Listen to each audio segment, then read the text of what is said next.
Thank you. On behalf of the chairman, I recognize myself for 5 minutes.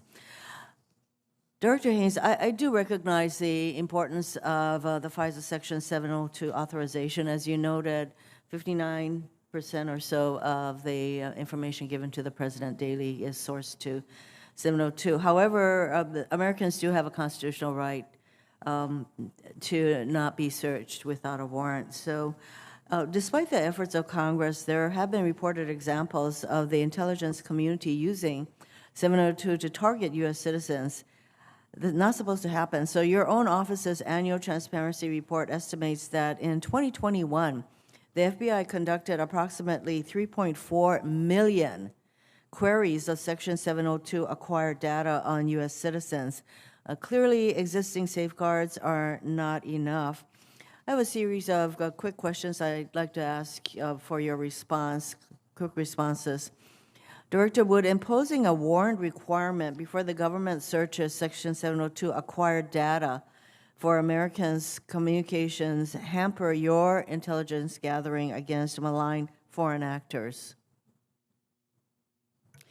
Thank you, Senator. So a few things. One is 702 is an authority that is only permits the targeting of foreign persons outside of the United States. Yes. So, so just to be clear, if a U.S. person were to be targeted under 702, that would be unlawful, and that is something that's not compliant. When you talk about the 3.4 million searches that the FBI did, that's not where they're targeting U.S. persons. So what is happening there is there's about, it's a less than 4% of the data that is brought in from FISA that the FBI is able to search. And when they're doing searches, often what they're looking for is connections that allow them to identify victims of, for example, cyber attacks or other things like that. So they're searching through an existing database to see if there's a connection that ultimately would allow them to make that connection. And we can talk about this more in private, in the closed session to give you greater detail. But for example, within the 3.4 million, 1.9 million was related to a particular cyber attack. So it just gives you a sense of the difference, and that's not something that you know, that is necessarily. In other words, it's not something that's subject to a warrant, nor would it be subject to a warrant per se. But as a general matter, if we had to seek a warrant for every target of a foreign person abroad, there's no question it would have an enormous impact on our work and make it much more challenging. Yes, but with 3.4 million inquiries based on data collected through an appropriate 702 inquiry of foreign citizens outside of the U.S., I think there are concerns. So my next question is, what would statutory limits and judicial oversight to prevent the collection and the use of Americans' communications and other Fourth Amendment protected information hamper your intelligence gathering efforts against malign foreign actors? And make sure that I'm understanding you correctly. If you're asking us what are additional reforms that we would be willing to make, we are absolutely open to considering reforms. The Attorney General and myself wrote a letter to Congress letting you know that that is something we would be happy to discuss. We, you know, have.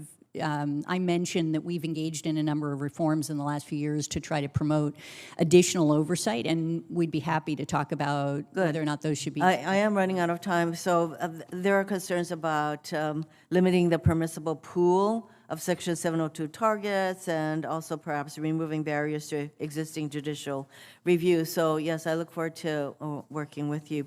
You did mention in your testimony that you have the Foreign Malign Influence Center, and you noted that China, Russia, and Iran may be doing things that will interfere with our upcoming elections. Can you just give us an example of the kinds of tools they would use, and then how do you alert our elections officials to this kind of interference?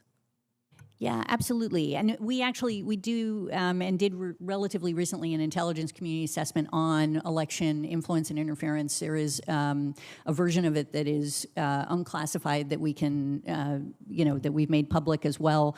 The kinds of things that we look at are, in fact, efforts by adversaries, including Russia, obviously, engaging in information campaigns or in other types of disinformation work to try to undermine, for example, candidates or positions or things along those lines. And we absolutely do share that information both with the Department of Homeland Security, with FBI, and they tend to be the ones to make the connection directly to the election officials within the United States. And there's a fairly robust, sort of network that has been developed in order to provide this kind of information. Thank you. General, thank you very much for your 39 years of service. I did have some questions for you that I'll submit for the record.